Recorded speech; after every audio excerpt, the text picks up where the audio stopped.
नमस्कार, secure academy की YouTube channel पर आप सभी मित्रों का हार्दिक स्वागत अभिनंदन है। दोस्त, मैं हूं दिलीप और आज की इस खास वीडियो में हम डिस्कस करने वाले हैं स्टेजेस ऑफ डेवलपमेंट, यानी कि विकास की अवस्थाओं के बारे में डिस्कस करने वाले हैं। जैसा कि आप जानते हैं, इससे रिलेटेड हमने 2 वीडियो ऑलरेडी बना चुके हैं, जिसमें हमने बाकायदा समझाया हुआ है कि स्टेज यानी कि ग्रोथ क्या होती है, डेवलपमेंट क्या होती हैं, ये सारी चीज़ें हमने वहाँ पे समझाया हुआ है। अगर आप चैनल पर नए होंगे तो चैनल पे वीडियो को लाइक कर देना और चैनल को सब्सक्राइब कर देना। ओके, तो इस वीडियो में डिस्कस करने वाले हैं स्टेजेस ऑफ डेवलपमेंट।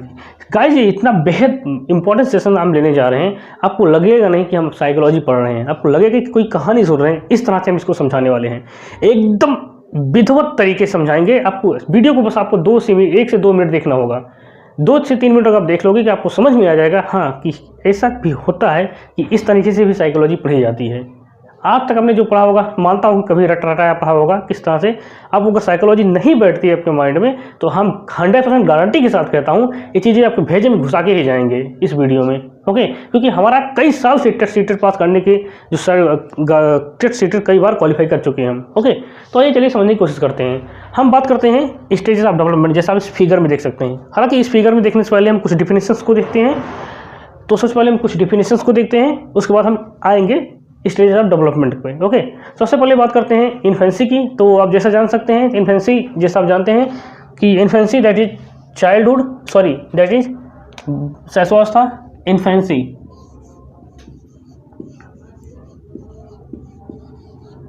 की बात करते हैं। ओके, हम देखते हैं, हम 3 चीज़ों को, जो स्टेजेस ऑफ डेवलपमेंट होता है उसको पहले हम 3 भागों में पढ़ते हैं। पहले समझ लेते हैं, फिर इन्फेंसी पे आते हैं। जो स्टेजेस ऑफ डेवलपमेंट है, stages of development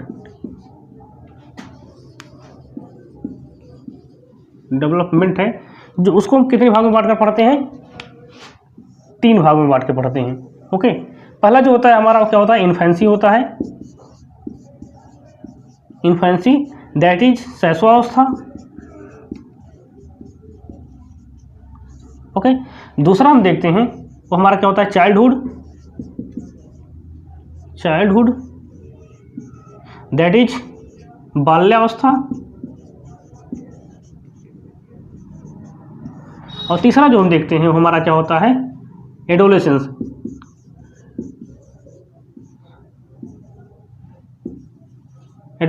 that is किशोरावस्था।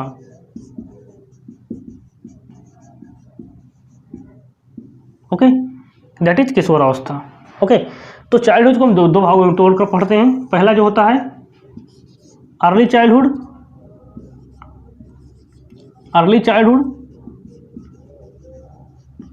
और दूसरा जो होता है हम लेटर चाइल्डहुड। यानी कि पूर्व बाल्यावस्था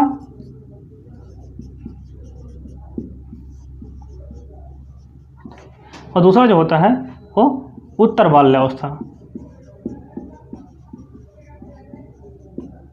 is that clear my point?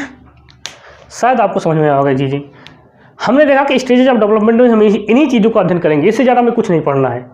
3 स्टेजों को पढ़ना है जो कि यहाँ से क्वेश्चन भर के आपके एग्जाम में आते हैं।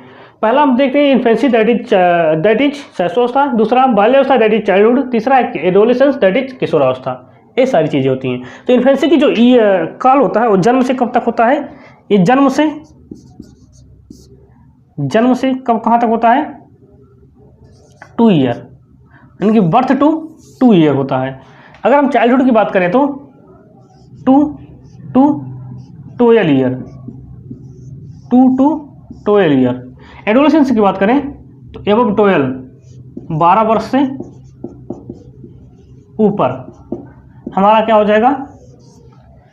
किशोरावस्था। अब इसको हमने 2 भागों में बांटा है, तो पूर्व बाल्यावस्था हो जाएगा 2 से 6 ईयर, 2 to 6 ईयर, और ये 6 to 12 ईयर, या 7 to कहीं आपको 7 to 12 ईयर मिल जाता है। बस इतना ही। तो आई होप आपको समझ में आया होगा ये चीज़ें जिसको हमने डिवाइड किया है, और इसी चीज़ों को हमें स्टडी करना है और बहुत विधिवत तरीके से। आइए हम चलते हैं, समझने की कोशिश करते हैं सबसे पहले कि इन्फेंसी क्या होती है आपकी। सबसे पहले हम देखेंगे व्हाट इज इन्फेंसी, शैशवावस्था क्या चीज़ होती है, उसे समझने की कोशिश करेंगे। Is that clear my point?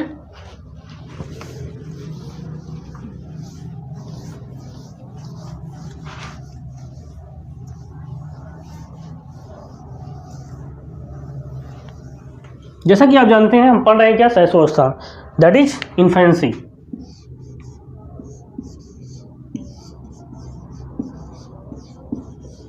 Infancy that is शैशवावस्था।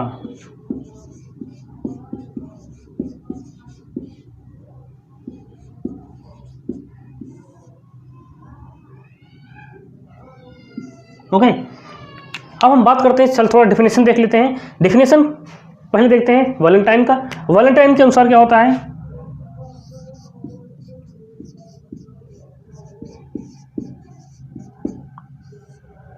Valentine का कहना क्या था कि शैशवावस्था सीखने का आदर्श काल होता है। कैसा काल होता है,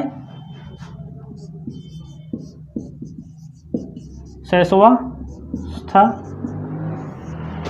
सीखने का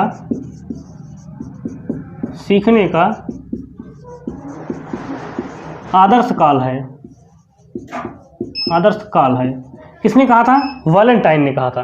क्रो और क्रो के अनुसार देखते हैं, crow and crow. Crow and crow का कहना क्या था कि जो शैशवावस्था वह आधार है जिस पर बालक के भावी जीवन का निर्माण किया जा सकता है। क्रो और क्रो का कहना क्या था, शैशवावस्था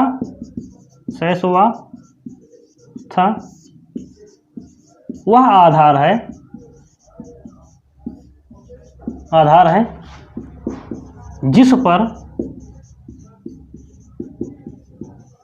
बालक के भावी जीवन का निर्माण किया जा सकता है। निर्माण किया जा सकता है। Is that clear my point.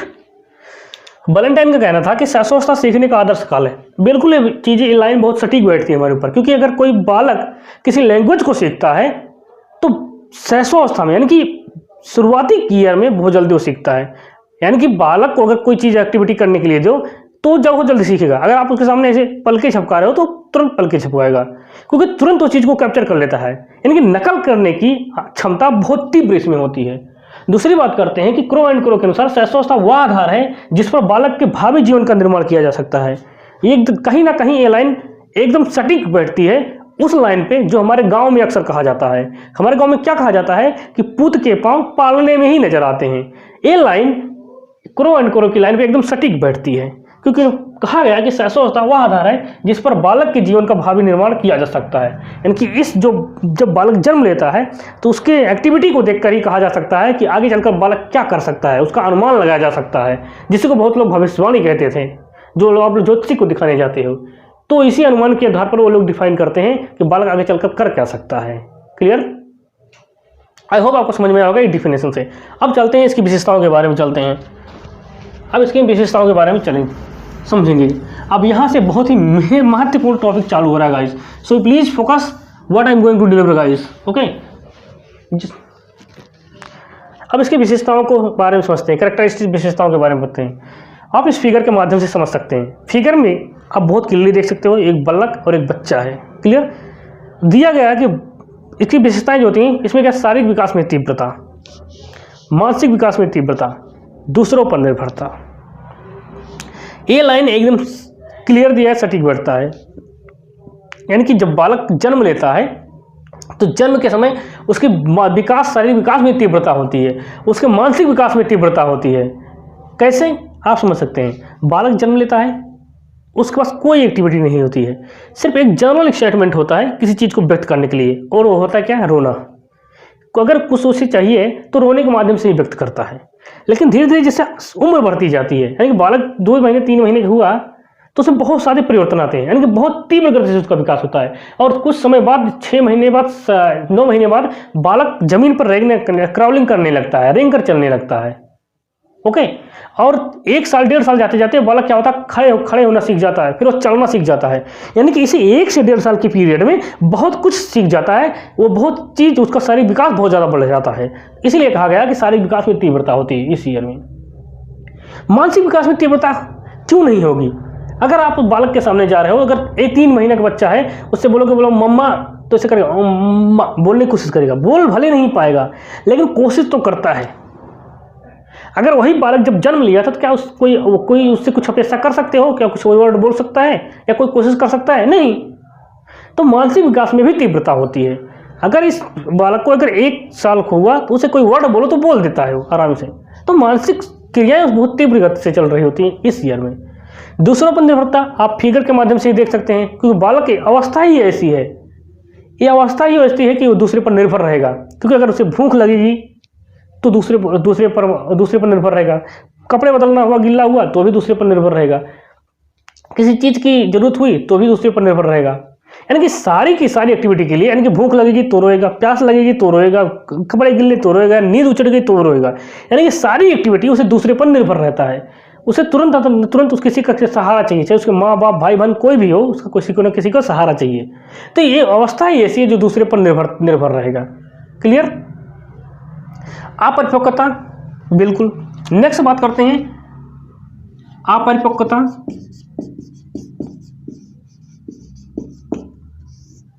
अपरिपक्वता, हाँ, बालक में अपरिपक्वता पाई, क्योंकि बालक की अवस्था इसी है। परिपक्व कहाँ हुआ है? अभी इतना परिपक्व नहीं हुआ कि खुद से कपड़े पहन सकता है, खुद से टहल सकता है, खुद से साइकिल चला सकता है, खुद से भोजन कर सकता है, खुद से अपने कपड़े बदल सकता है। ऐसा नहीं कर सकता ना, क्योंकि उम्र ऐसी है, अवस्था ही ऐसी है। तो बालक इस अवस्था में क्या कर सकता है? पूरी का पूरी एक्टिविटी करने के लिए तो दूसरे पर निर्भर रहता है। क्लियर? उसके बाद बात करते हैं मूल प्रवृत्तियों पर आधारित व्यवहार। क्या होता है? मूल प्रवृत्तियों पर आधारित व्यवहार। नेक्स्ट पॉइंट देखते हैं हम, मूल प्रवृत्तियों पर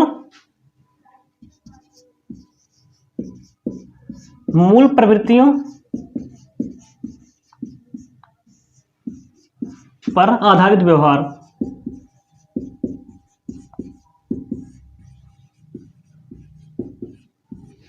यानी कि जितनी भी एक्टिविटी होगी वो किस पर डिपेंड करेगी? मूल प्रवृत्तियों पर डिपेंड करेगी। क्योंकि अगर उसे कुछ चाहिए तो उसको व्यक्त करने के लिए अगर बालक को कुछ जरूरत होगी तो उससे एक ही माध्यम होगा, रोना। यानी कि अगर उसे भूख लगेगी तो रोएगा, नींद उचट गई तो रोएगा, कपड़े गिल्ले हैं तो रोएगा। यानी कि सारी एक्टिविटी को करने के लिए सारी एक्टिविटी को करने के लिए उसके लिए सिर्फ एक मूल माध्यम होता है, रोना। और रोने के माध्यम से ये सारी चीज़ों को क्या करते हैं? अपनी पूर्ति करता है, अपनी मूल प्रवृत्तियों को क्या करता है? व्यवहार में लाता है। क्लियर? संवेगों का प्रदर्शन। नेक्स्ट पॉइंट आता है संवेगों का प्रदर्शन। संवेगों का प्रदर्शन, ओके। अगली पॉइंट देखते हैं संवेगों प्रदर्शन। फिर बोलते हैं दोहराने की प्रवृत्ति। दोहराने की प्रवृत्ति, ओके। और क्या पाई जाएगी इस अवस्था में बालक में? दोहराने की प्रवृत्ति पाई जाएगी। और क्या होता है? नैतिकता का अभाव पाया जाएगा। क्या होगा? नैतिकता का अभाव, ओके। नेक्स्ट पॉइंट देखते हैं नैतिकता का अभाव पाया जाएगा। उसके बाद काम प्रवृत्ति पाई जाएगी, आत्म प्रेम की भावना पाई जाएगी। क्या होगा? आत्म प्रेम,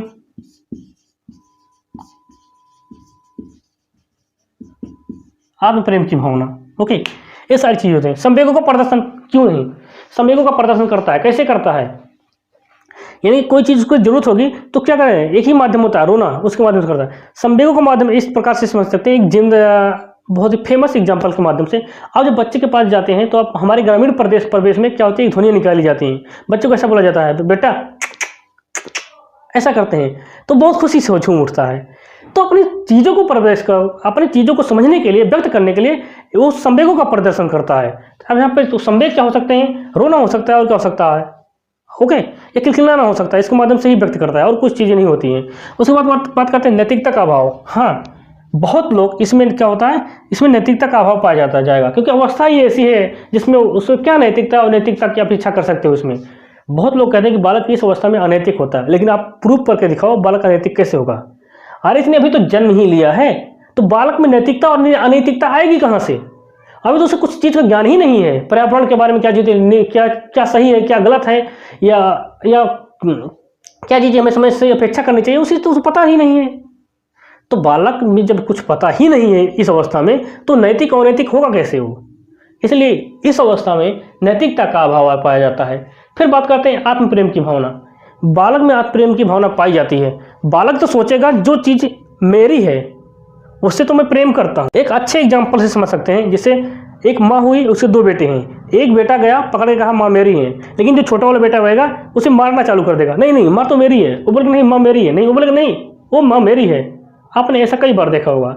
तो बालक सोचेगा इस अवस्था में, जो मैं अपनी माँ से प्रेम करता हूँ और लोग मुझसे भी प्रेम करें, मैं किसी वस्तु को प्रेम करता हूँ और लोग भी मुझसे ही प्रेम करें, ये क्या हुआ, आत्म प्रेम की भावना हुई ना। तो इसमें बालक में क्या होता है, आत्म प्रेम की भावना भी होती है। एक टॉय एज भी कहलाता है, इस क्राउलिंग कहता है, इसमें स्टैंडिंग होता है। ओके, ये सारी चीज़ें होती हैं, एक टॉय एज भी कहलाता है, टॉय एज की अवस्था यही है। तो आई होप आपको समझ में आया होगा। अगर वीडियो अच्छी लगी तो वीडियो को लाइक कर देना, सब्सक्राइब कर देना। तो आज के लिए बस इतना ही, मिलते हैं नेक्स्ट वीडियो में, तब तक के लिए जय हिंद गाइस।